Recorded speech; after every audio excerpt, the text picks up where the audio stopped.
even though I was just playing a C chord, there's 3 numbers that are associated with like a triad. Do you know what those numbers are? 1, 3, 5. Just a normal triad. Yeah. That's right. That's exactly right. And what I want to tell you, I'm going to write this down on your notes. This is very important to know in jazz. In jazz, the root and the fifth are interchangeable. Go back and play your chord the way you were playing it. Okay. That root that you're playing here on the A string on the 5th fret, you can move it to the low E string on the 5th fret. Okay, that's what you meant, because I was about to ask about that, and then you said, but you said earlier that you can change root and 5th. That's right, because right now 5th is in the bass now. Yeah, so watch this. I'm gonna go from that. I'm gonna move that lowest note over. If I was playing a D minor chord, again, Django wouldn't play it this way. I'm gonna use the term a little square. He would move this note over, and then if I do that, I can use the middle finger to mute the A string.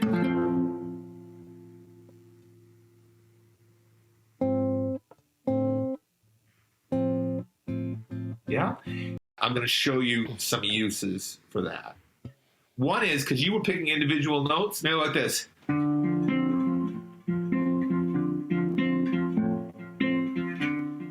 See, I'm alternating that bass now. It's literally what a bass player would do. Try doing that.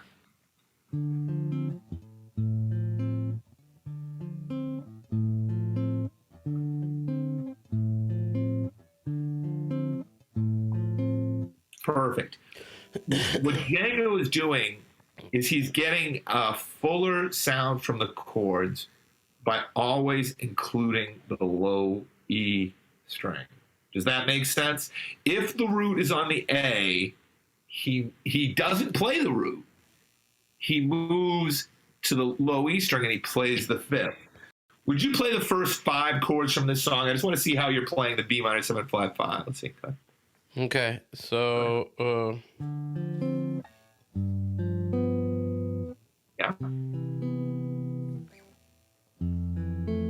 Yeah. Perfect, right there. So you're playing. So here's the thing. You cannot just move that root over to the same fret, because if you do that, it would be a natural 5th. You have to flat it. So this is what you're going to do for your B minor 7 flat 5. You're going to take your B minor, you're going to move the root over, and you're going to move it down a fret. And that's a deep jazz sound that you have there. Yes. Okay. So how do I know when to do that again? Is it only for anything that is open? For the when the no, it's not about being open. It's if the chord says flat 5. Here, let me see if I can show you. This book is. Oh, I know what you mean. Yeah. So the I remember. D minor was just a D minor 7, but that B minor right there, it says 7 flat 5. Right, I'll tell you when I read about shell voicing, what I read at least and looked at, they were saying ignore those. Like if there is, whatever 7 flat, whatever, ignore everything after the 7. Just play the shell is just 1 5 7. Yes. Sorry, 1 3 7. 1 3 7. So just play that. Right. And I'll make a point about that. What they said was very valid, because when I played the B minor 7 the way you played it here, right, I'm playing root 3 7. I'm not playing the 5. Right. But then I said the root and the 5th are interchangeable. So now I go from not playing the 5 to playing the 5 instead of root. Yeah. Exactly. But if I'm gonna play the 5, I have to flat it, because that's what's going on there. I'm gonna write down B minor 7 flat 5. I'm gonna write down these 2 voicings. I'm gonna point to the 1st fret, And I'm just going to say this. For flat 5 chords, lower the 5th 1 fret. Here, let's look at these 2 chords. So here's, I'm going to write down the D minor 7, show you what's going on here. So there's that D minor 7, and you can see we were able to take the root and just move it to the same fret, 1 string thicker. That makes sense. But on a flat 5 chord, I take the root, I move it 1 string thicker, and then I have to move it down 1 string thicker than that. Yeah. Yeah. So question about the interchangeability of the root and the 5th. So the entire idea of shell voicing is the fact that we're playing only the information that is like mandatory to understand what is the nature of the chord. The root is obviously the root. The 3rd tells us if it's a minor or a major. And the 7th tells us if it's a dominant, it's a major 7, or augmented. Or diminished, sorry. Diminished. Yeah. And by the way, diminished is also minor 6th. Is that a true statement? Are those... So let me say this. First of all, there's diminished and there's half diminished. The easiest way to think of diminished is that if it's a flat 5 chord, you can think of that as diminished. Now, I want to tell you some different names people will have for a flat 5 chord. They will call it... Hold on just 1 second. Skip, man, I'm teaching right now. I'll call you back, okay? Okay, sorry about that.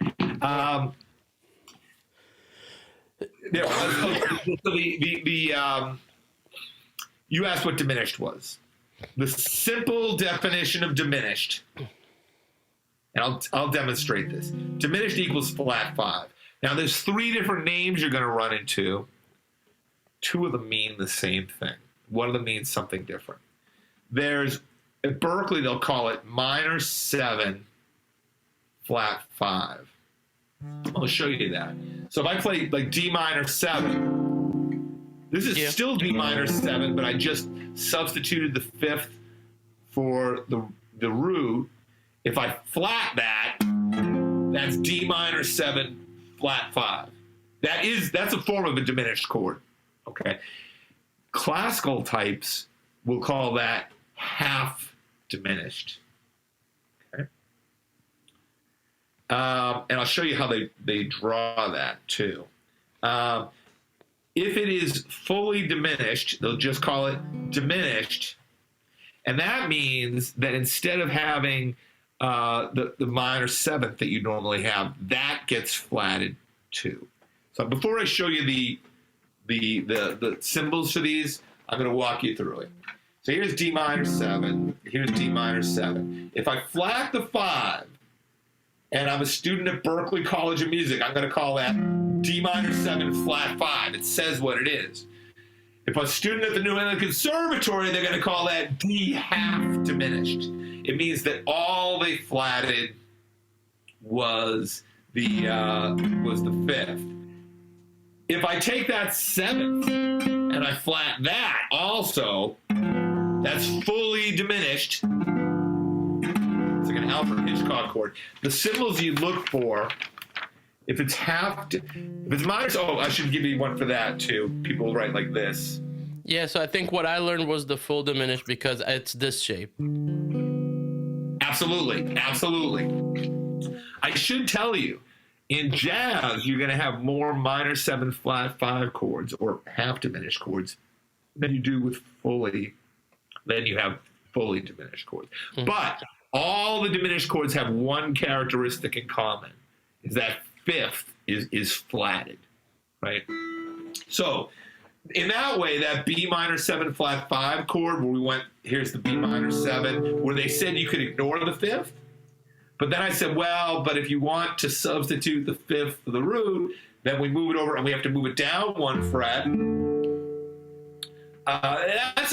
We call that half diminished, or again, at Berklee, you call it minor 7 flat 5. Does that answer that part of the question for you? Yeah. All right, let me go back to the original list of things. Shell voicings, just so you know, it's like there's so much stuff that you can do with them. The first thing I wrote down was the root 5 sub. Now I'm going to play you the first. Let's do the first 4 chords. Show me how you're playing the first 4 chords for this song.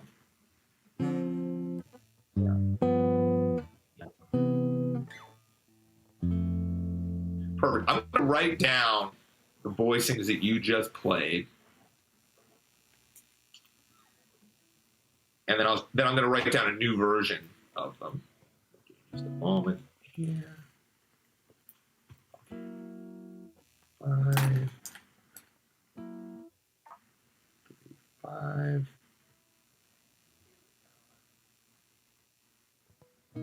Okay. Okay. I'll write down the names of the chords. So the C, D minor 7. Could have played it here too.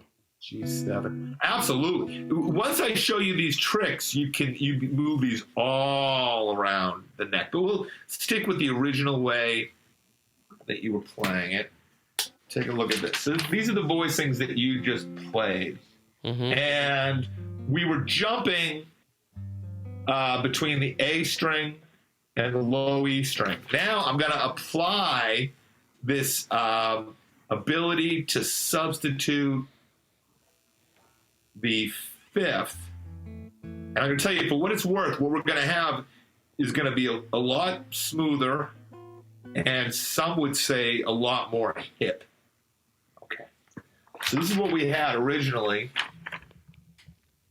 Mm-hmm. And look at what we did. The D minor, we just took that 5th fret on the A string and we moved it over to the low E string. Right. Let's try that. Yeah, the G7, you can play it the way you were playing it. Yeah. The C major 7, you're going to move that root and you're going to play the 5th. Yeah. Yeah. And then the F major 7, you can leave alone. Just for kicks, I'm going to show you some rhythms you can play with this. Okay. I'm going to play 2 of them right now. First, I'll do arpeggios. And the thing I'm going to say is, if I play arpeggios the way you were playing the chords, they work, but it's not as smooth because the bass notes are jumping around going like this.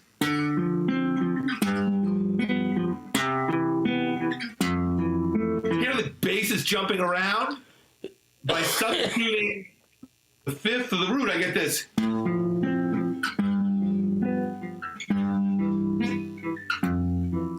See, the bass actually, now there's like a line going on there. It's smooth. Right. 5, 3, 3, 1, as opposed to, I guess it's the same frets, but they're skipping across strings. Does that make sense? Yep.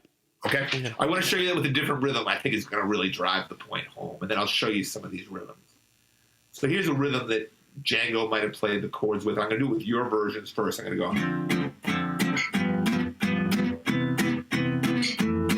Again.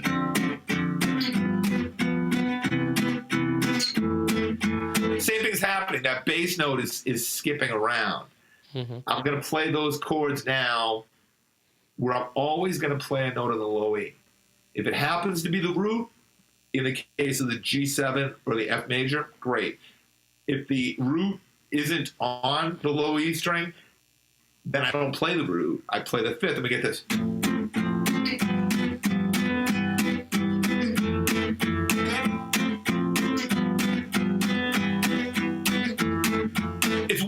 It's way smoother, right? Listen to them again. Skipping around, I get. Not skipping. Any questions on that? No, it makes sense.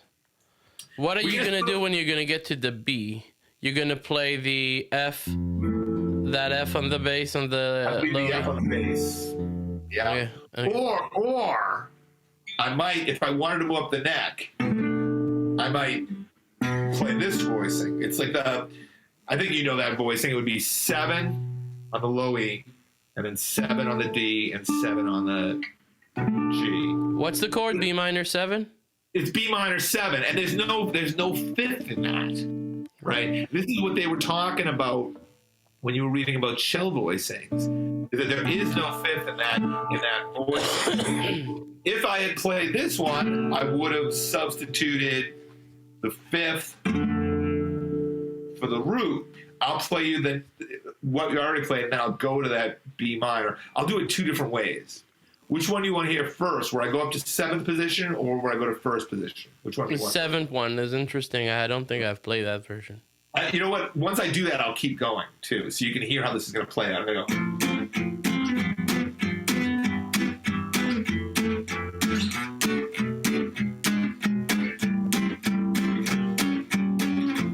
I like that. Yeah. It's a smoother way to do it, but I'll do the one where I went low. The thing is, if I go to the one going low, I'm going to have to come up eventually because I'm going to run out of frets down here. But here, I'll do the same idea up until the E7. I think I'm going to have to go up at the E7. So I'm going to go.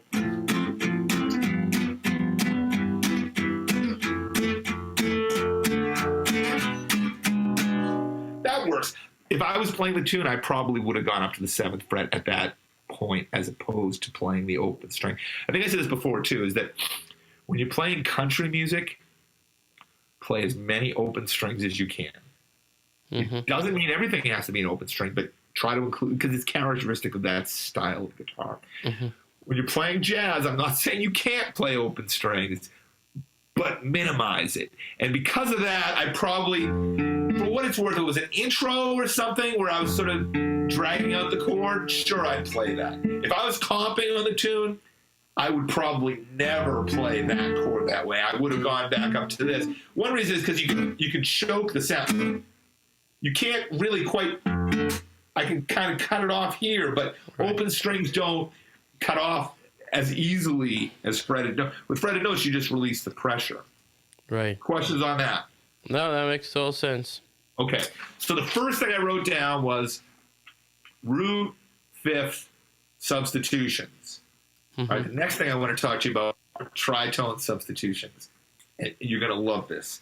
And it's going to make any tune that you play sound like you have a jazz walking bass player. So I'm going to go over here. And I'm going to say tritone subs / walking bass. Okay. So there's something else you can do. Any chord that you play, you can take whatever the lowest note was, and you can move it a tritone away. Now, the easy way, you can say a tritone is like a flat 5th, but the easy way to see it on the guitar is just go diagonally. So watch this. Let's create a little pattern that's going to make it feel. We're just going to deal with the first 3 chords for a second. Okay. Put on the D minor 7 the way you were playing it. Yeah? And then we'll go like this. We're going to play this twice. We're going to go. See that? Oh, sorry. Yeah. Then go to your G7 the way you were playing it. Do that twice. Yeah, and then go to your C major chord the way you were playing it. Oops.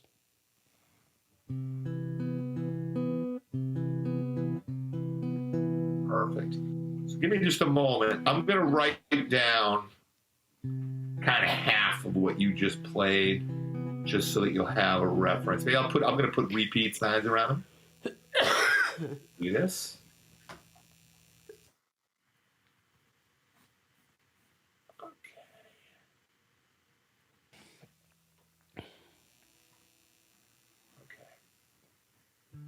You're going to love this when I show you. So take a look at what I did right here. I just took the pattern you played. I said to play each one twice. Why don't you do that one more time before I show you a magic trick?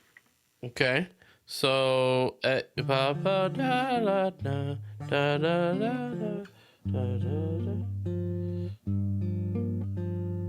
want 4th fret on the G string there? Yes. Okay, perfect. Now, on page 4, I'm going to write down tritone subs. And what you do, play your D minor 7 chord once that way. And then, and the second time, you're going to move that root. You're going to play the flat fifth. Now, what's interesting is it's not actually a flat fifth chord, but jazz bass players will do this all day and all night. I'm going to circle it. Yes, yes, yes, yes, yes. Let's hear that. Good. Now go to your G7 and play it once normal. Now go to the tritone substitution of your bass notes. So if you were playing the 3rd fret on the low E, now I'm going to play the 4th fret on the A string. Yes. Got it. Okay, 1 second. So I'm trying to figure out the fingering. That's right. Yeah. Let me finish writing this part down, and then I'm gonna have you play this all written down. Yeah, and then perfect. Now go to your C major chord. Yeah, and then sub that bass note. No, you want to change the bottom note. So where's the 5th for this guy then? So you go diagonal. We're doing flat fifths. So you go to the 2nd fret of the low E. 2nd fret of the low E. Yes. Yes, you got it. When you say diagonal, yeah, it like what way? In what, like, to which direction? You're gonna love this. Either direction. I'm gonna prove that to you. Watch this. If I play C major 7 here, if I go diagonal here, I go to an F sharp. See that? Right. If I go this way, F sharp. F sharp. Either direction. I'm gonna play you first. I wrote down. This was the figure where we weren't doing tritone subs. So listen to this. Without tritone subs, I go.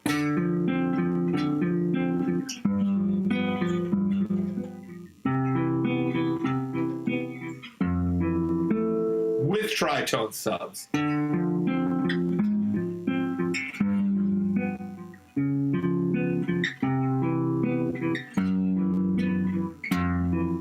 And that's the way the jazz bass player. I'm going to show you another example of this. But first, do you have any questions on what I did here? No, I love it. I mean, it's another tool in the toolbox. It's amazing that so simple, yet it adds so much more spirit. I want to show you a great example of this. I'm going to play. I'm going to play a section of the blues here. First, I'm going to go like this. I'm going to go.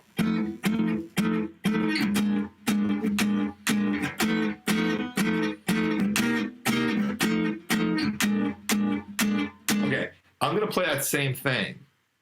But when I'm going to move to the next chord, I'm going to use a flat 5. So watch this.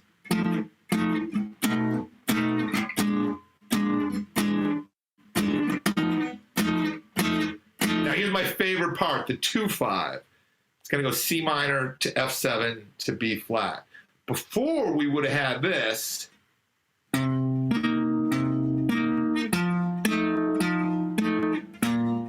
listen to this. I'm going to go.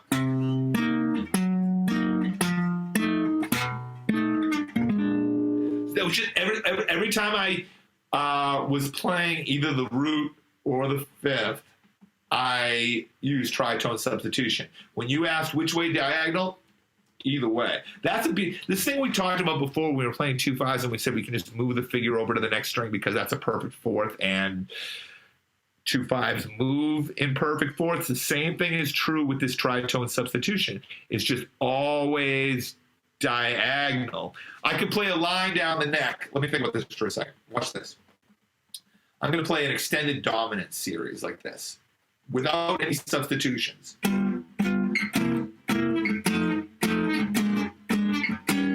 Now watch this. That was the same chords, Let me do that again slowly for you, because you can see what's happening. Watch where my root is first. I'm going to go.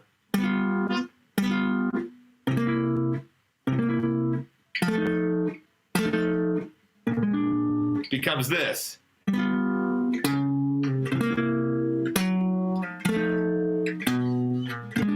can walk that down like that sounds exactly like jazz. I'm so glad you said it. It's really, really, really, really important. Once you realize something sounds exactly like jazz, then you make the artistic decision. Any situation you're in, do I want to sound like jazz? For what it's worth, I can't resist mentioning this too. If I was playing through a Marshall stack and I added some of those notes, it sounds like heavy metal, right? There's a song by Metallica. I'll play it on a jazz box here. It's called Ride the Lightning. It's a... Then it goes... That's... Yeah, I never realized. It's the same sound that you're hearing in jazz. It's a dissonance. Really, I kind of want to say when you play stuff with a clean sound, it sounds like jazz. When you play it, here, you'll recognize this riff too. When you play it with distortion, you get...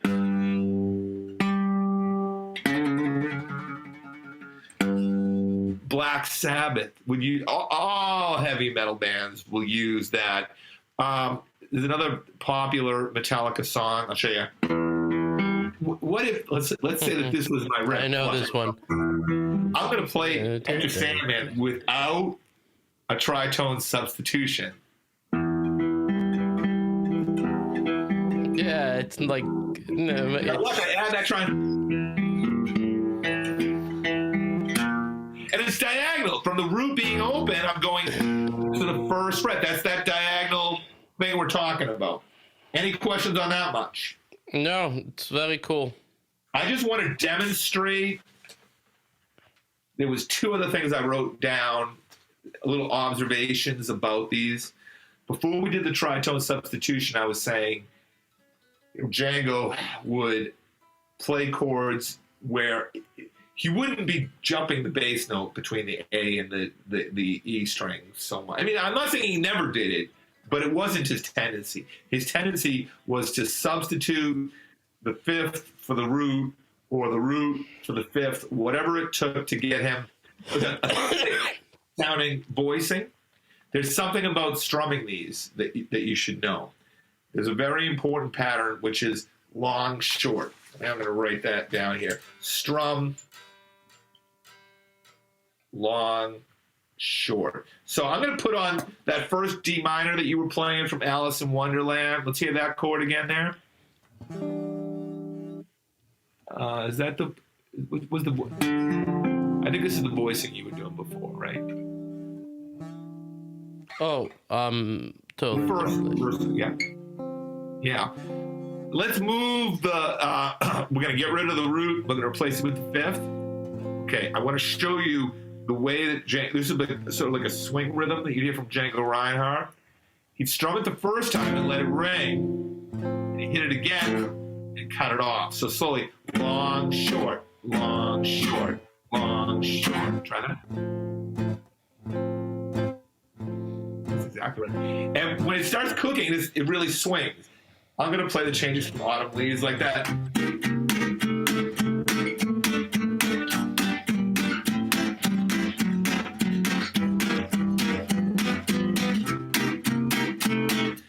Just for kicks, I'm going to play that. I'm going to ignore what I just told you about long, short, and it won't sound as jazzy.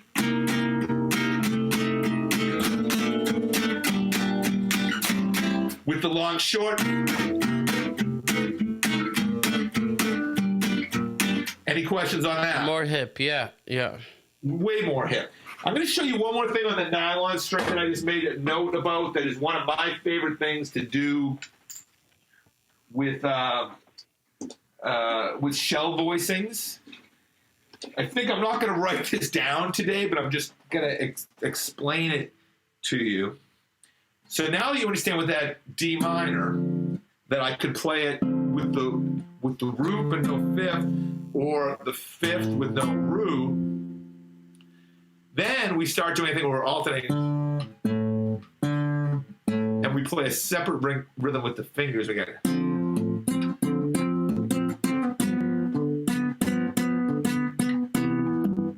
This is so cool. This is gonna take me years to figure out. But I want to tell you, I want to break down to the essential elements what I just did. I just took the same chords you were playing, but I alternated the bass.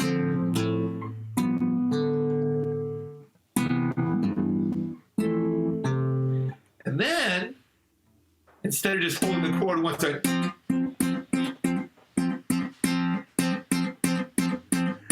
I'm not going to lie, there's a bit of independence that goes on between what the fingers are doing and the thumb there.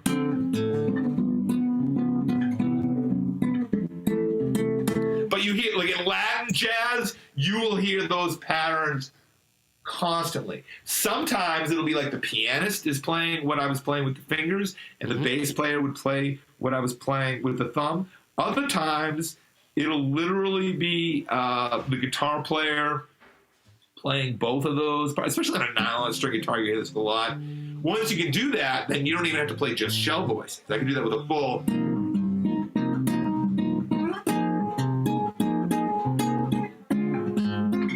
Oh, I use the tritone substitution. Watch this. I'm going to do it without the tritone substitution.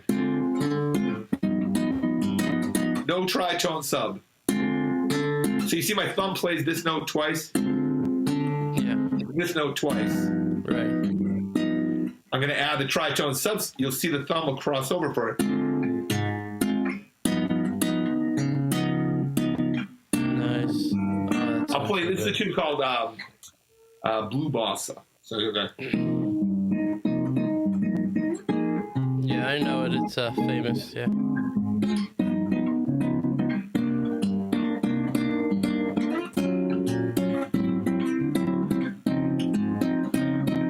Totally different feel.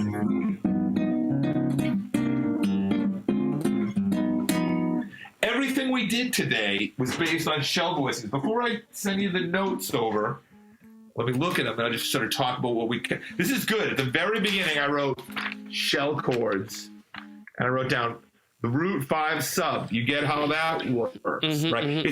It's so guitaristic. Unless there is a flat 5. If you're playing your root on the A string, you can just move it to the same fret on the low E. Pretty straightforward. If there is a flat 5, you have to move it down 1 fret lower. You're literally flatting the 5th. Then I talk about walking bass lines and the tritone sub. That is the principle that if instead of playing the same bass note twice, you substitute the triangle, which is diagonal. Either direction, it's diagonal.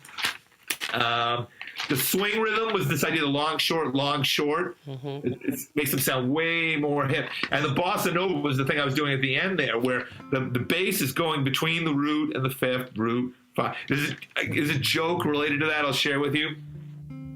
How many bass players does it take to screw in a light bulb? 1, 5, 1, 5. Because they play that type. I just want to tell you, for what it's worth, you hear this thing about a bass player alternating between the root and the 5th. You hear it if I was going to play like a ragtime piece. I'm going to go.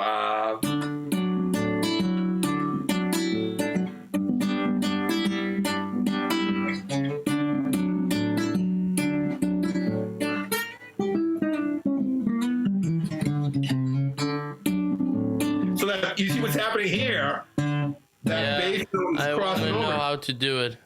If you went to the Circus, you'd hear. There's so many styles where that happens. The trick about that alternation in jazz, I'll say 2 things. One is, like Django would leverage the ability to do that to get the thickest sound out of his chords possible. So it's not necessarily he's like, oh, this chord I want the 3rd, this chord I want the root, this one I want the 5th. It wasn't that. He's like, okay, which of those gives me a thicker sound from my guitar?